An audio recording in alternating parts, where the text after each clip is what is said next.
So hello mga kabosing, welcome back again to my vlog. So for today's video nga mga kabosing, ang pag-uusapan natin ngayon is yung mga Miss Supranational candidates, yung nagsama sa isang frame si Japan, si Philippines, si Thailand at si Indonesia.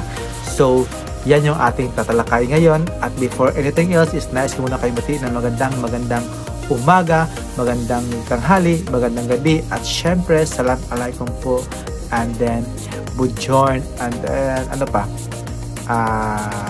sawadee ka po sa lahat po nanonood po sa aking YouTube channel. Hello po, and don't forget to like and subscribe mga kabosing. Kaya let's start na natin yung ating topics na yun, na hot talaga yung mga kandidata ng Miss Supranational, na kung saan nagsama na yung apat na kandidata na si Japan, Philippines, Thailand at si Indonesia. Kung sa ranking mga kabosing, yung pinakamaganda talaga is yung si Philippines, second si Indonesia, third si Thailand, at fourth si Japan mga kabosing. So ayan lang po yung aking ranking dito mga kabosing. Kahit hindi masyadong katangkaran si Althea Ambrosio, dito mo talaga sila maikukumpara sa mga Asian looks na Filipina beauty talaga ni Althea Ambrosio. Dito mo rin makikita na palaban talaga yung purong Pilipina na si Althea. Kaya support natin si Althea Ambrosio sa kanyang laban sa Miss Supranational. So next naman is si Japan, na kung saan siya yata yung half Filipino, half Japanese, kasi yung mata niya pang Japanese talaga, pero yung kanyang puso is Pilipino, kasi marunong siyang magsalita ng Tagalog mga kabosing. Kaya ayun, possible talaga makakapasok sa top 25 si Miss Japan.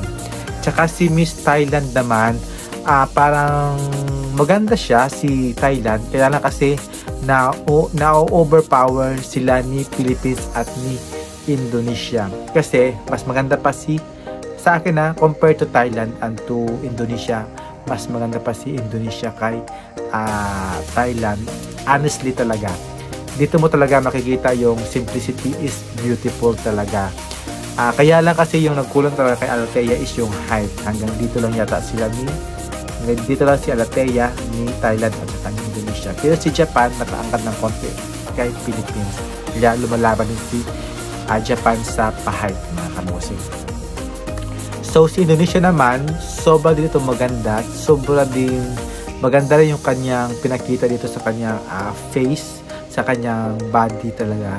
Diyan mo rin makita na worth it din talaga yung Indonesia na makapasok sa top 25. At syempre si Thailand is inaasahan ko din na makapasok sa top 25, kasi silang apat talaga is makaka-penetrate talaga sa finals or sa top 25 sa Coronation Night. Kasi bukod sa maganda yung apat na ito na nagsama sa isang frame, so deserve naman talaga nilang makakapasok sa top 25. Let's say na lang kung sino makakapasok sa top 10 at sa top 5. Let's say sa apat na yan, I'm sure may magkukuha dyan sa top 5 mga kabosing. I don't know kung sino, si Indonesia, si Thailand, si Philippines, o si Japan. Pero I'm sure sa apat na yan, may makakapasok sa top 5 mga kabosing. So ayan mga kabosing, what do you think mga kabosing?